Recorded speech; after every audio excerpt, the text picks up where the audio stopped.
Bàsquet Blaugrana Debat, cada setmana al teu canal de YouTube. Un programa de Ramon Serra, periodista jubilat però no retirat. Se'ns escapa el gran fitxatge de l'any, Diallo, del Mónaco. Ai, pel diner se'n va a Dubai. Benvinguts, doncs, a una nova edició de Bàsquet Blaugrana a Debat, número 36, corresponent a la tercera setmana de maig. I sense més preàmbuls, començo. Sal! Dies de vins i de roses pel Barça. El Barça en general molt contents per aquesta victòria del Barça, que un cop més no solament sobre el Madrid de futbol, sinó que ha representat conquerir per segona vegada consecutiva la Lliga, que no és pas poc. Tots molt contents, estem en plenes festes, són dia de roses. I també són dies de roses per la majoria de les seccions, malgrat les retallades.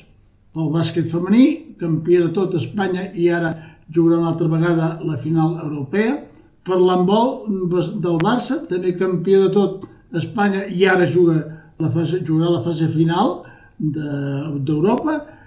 També l'equip d'hoquei patins, que ha jugat la fase final a Portugal, ha perdut la final amb el Porto, home, jugant a Portugal, ja se sap quines coses passen, oi? I malgrat tot, jo penso que l'actuació ha estat molt bona. No podem pensar sempre guanyar, perquè només guanya un, però, home, arribar a les fases finals del que sigui, jo penso que es pot considerar un èxit. I les espines, lògicament, corresponen a la nostra estimada secció de bàsquet, que ho hem perdut tot, Lliga Catalana, Copa, Lliga Europea, i ara ens queda la Lliga Espanyola, si és que algú pensa que es pot guanyar, no? El Barça aquest de bàsquet, que continua sent l'hospital del Barça.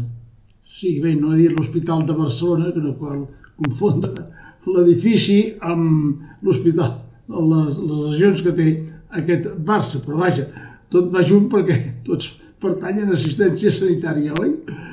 I el Barça, que té aquestes lesions de Lapro, Vesely, Sato, Clyburn, a la qual cal afegir també el jove Kusturica i vés a saber si també Marcos, que va rebre ahir un bon cop.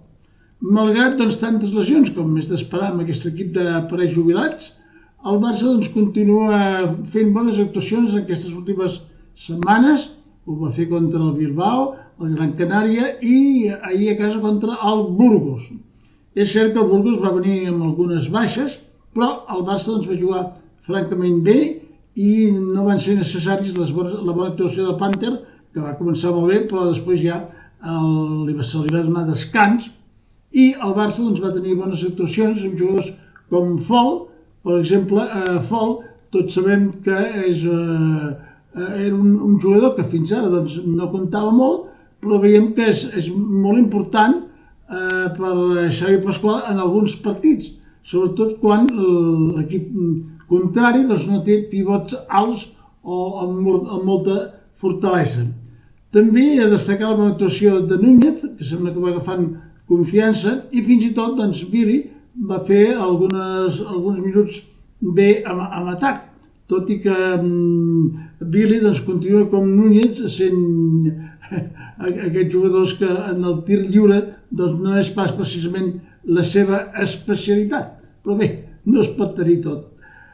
Després de la jornada d'ahir, el Madrid va perdre a casa contra el Breogán i el València contra el Baskonia. Tampoc ens hem d'estranyar perquè aquests equips venen molt cansats de la fase europea. El València ha de tenir el partit de desempat contra el Panathinaikos si vol passar a la fase final, on són classificats el Madrid, el Fenerbahçe i l'Olympiakos. Com dic, aquests equips van prendre molt a la fresca. Aquest resultat de rebot ha favorit el Barça, el del València, refereixo, perquè ara mateix el Madrid ja està fora de l'òrbita, ja és campió de la Lliga regular, pràcticament. I tenim que ara el segon és el Múrcia, sí, i a una sola victòria, anem darrere, una sola victòria del Múrcia, el Barça, el Baskonia i el València. O sigui que haurem d'esperar fins al final si ens quedem en el lloc 2, 3, 4 o 5. De moment anem al quart lloc, que no m'agradaria gens, perquè ens hauríem d'enfrontar a les semifinals, en cas de fer-ho, el Real Madrid. Però bé, l'equip va tirant, està lluitant amb professionalitat, que això és el que cal. Sí, ja sé que tots demaneu això dels nous fitxatges, és normal, però ja hem dit que havíem d'anar papes, no? Aquest gran jugador del Mónaco, Diallo, que és el defensor més important d'Europa i té una gran potència també en atac, havia signat un precontacte amb el Barça, però si els precontactes se'ls emporta el vent i finalment els petrodòlars de Dubai se l'han emportat. Una llàstima perquè amb Diallo el Barcelona tenia moltes possibilitats de tornar a ser un dels grans d'Europa. De moment ens hem de conformar perquè no es pot lluitar contra els elements, en aquest cas els petrodòlars de Dubai. Tot i així, l'equip tot sembla que s'ha reforçat bé, per les informacions que tenim, amb el jugador Wright, aquest pivot del Kaunas, que és un gran pivot de totes. També Nevo, del Milano, aquests dos seran els pivots de la pròxima temporada, tot i que Nevo ens diuen alguns que es lesiona amb massa freqüència. Doncs home, el Barça és un bon lloc per tenir jugadors que es lesionen amb molta freqüència, oi? Fent companyia a Senghelia tindrem Can Oua, ens hem d'anar prenent aquests noms, un jugador finlandès que va tenir és un jugador d'aquest 7-8 molt regular que va jugar molt bé a l'últim europeu. Per tant, sembla que les places de pivot ja estan cobertes i segurament podria ser que es quedés finalment Folk com a tercer pivot, doncs no costa molts diners i és un bon xicot.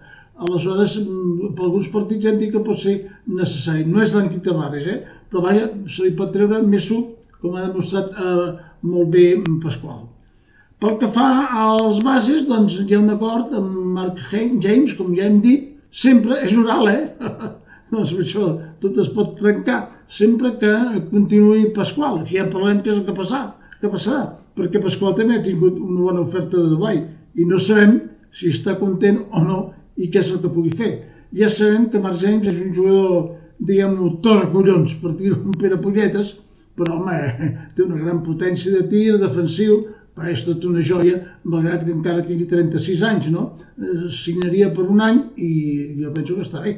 Ja en parlarem, que és el que pugui passar tot pendent de Pasqual.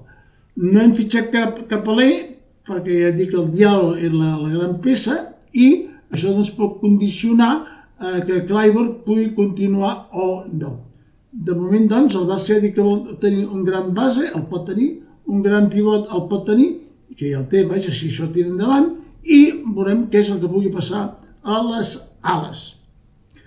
Hem d'anar continuant. Bé, aquesta setmana la nota luctuosa ha estat la mort de Picolín Ortiz, un jugador de Puerto Rico que ha jugat a molts llocs, ha estat un gran jugador. A la Lliga Espanyola va jugar al CAI, al Real Madrid, va venir quan es va morir Fernando Martín d'accident, i al Barça. Allà per les èpoques de l'any 90 va jugar 2 temporades amb nosaltres, era un gran atacant i tenia una forma molt especial d'encistellar, una forma que sembla senzilla, rutinària, doncs ho feia molt bé. No era la defensa el seu fort, però no ho feia pas malament.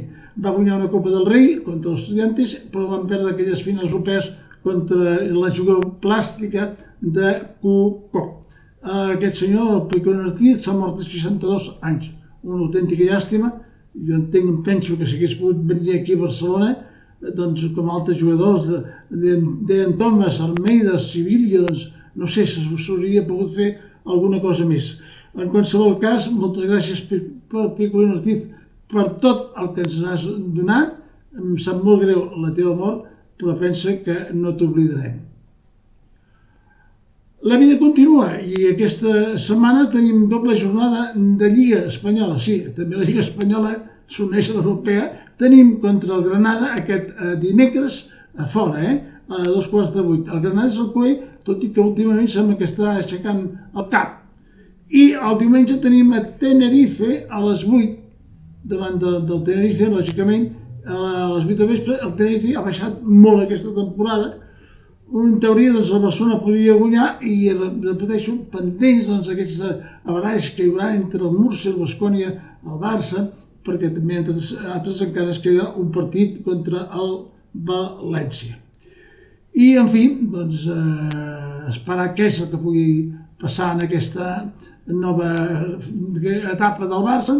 Anem preparant doncs, ja la pròxima, perquè aquesta és molt difícil, que puguem arribar doncs, a guanyar la Lliga Espanyola, que pràcticament seria un miracle, no? D'altra banda, doncs, ja sabem que aquesta directiva, fins vam acabar les obres del Camp Nou, per allà l'any 30, si Déu vol, com deia un, doncs no començarem les del Palau Blaugrana.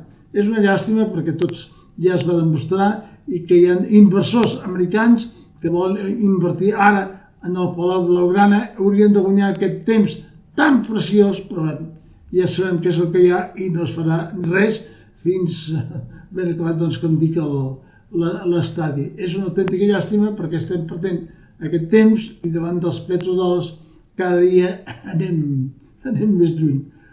Com que aquí no es contentes perquè no es consoles perquè no vol, avui celebrem la festa de Sant Ponç, des de l'edat medieval que se celebra a Barcelona, que és la festa de les herbes remeieres, sí? Aquestes herbes que es veu que ho culen tot. Doncs a veure si amb aquestes herbes remeieres i amb una mica de mel curem els molts mals que té el Barça. I això és tot per avui. Com sempre, avui i demà, gràcies per tot. Força Barça! Endavant Barça! I si pot ser, diguem-ho amb un somriure. Bàsquet Blaugrana Debat, cada setmana al teu canal de YouTube. Un programa de Ramon Serra, periodista jubilat però no retirat.